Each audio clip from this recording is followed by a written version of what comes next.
Hi friends, welcome to Revathi food and health channel. ఇంకో కొత్త రెసిపీతో వచ్చాను.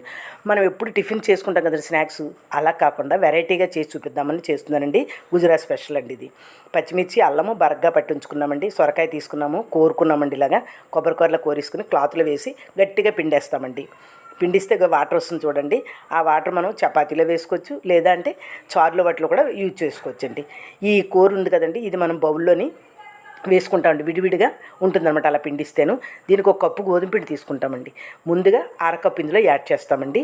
ఈ పచ్చిమిర్చి అల్లం బరగ్గా పెట్టాం కదండి, అందులో యాడ్ చేస్తాము. అరకప్పు శనగపిండి, అరకప్పు సుజీ రవ్వ, కర్రీ లీవ్స్ కరివేపాకు, అర స్పూన్ సోడాగుండ, అర స్పూను సాల్టు, నిమ్మరసం పిండేస్తామండి. పిండిసి లూజుగా కలపాలండి, గట్టిగా ప్రెస్ చేయకూడదు.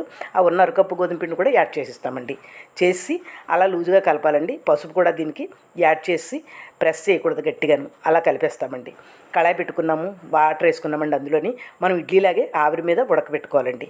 అది 10 మినిట్స్లో మనకి ఉడికిపోతుందండి. మధ్యలో ఒకసారి చూసి టెస్ట్ చేస్తే ఉడికిందో లేదో తెలుస్తుందండి. దాన్ని తీసి మనము బాగా చల్లారాక పీసులుగా మనం కట్ చేసేసుకోవాలండి. అగో అలా కట్ చేసుకుంటాము. కళాయి పెట్టుకున్నామండి. 2 స్పూన్లు ఆయిల్ వేసుకున్నాము. ఓ స్పూను మినపప్పు, అర స్పూన్ జీలకర్ర, కరివేపాకు యాడ్ చేస్తామండి. బాగా ఫ్రై అయ్యాక ఈ పీసులు అందులో మనం యాడ్ చేసిస్తామండి. అవి కూడా ఒకసారి ఫ్రై చేసి ఇస్తే సూపర్ టేస్ట్గా ఉంటుందండి. వెరైటీగా కూడా ఉంటుంది కదండి. దీని పేరు దూదినా ముఠియా అండి. చూసిన వారందరూ like and share and subscribe అండి. నచ్చిందా? ఇంకెందుకు ఆలస్యం చేసుకోండి. నమస్తే.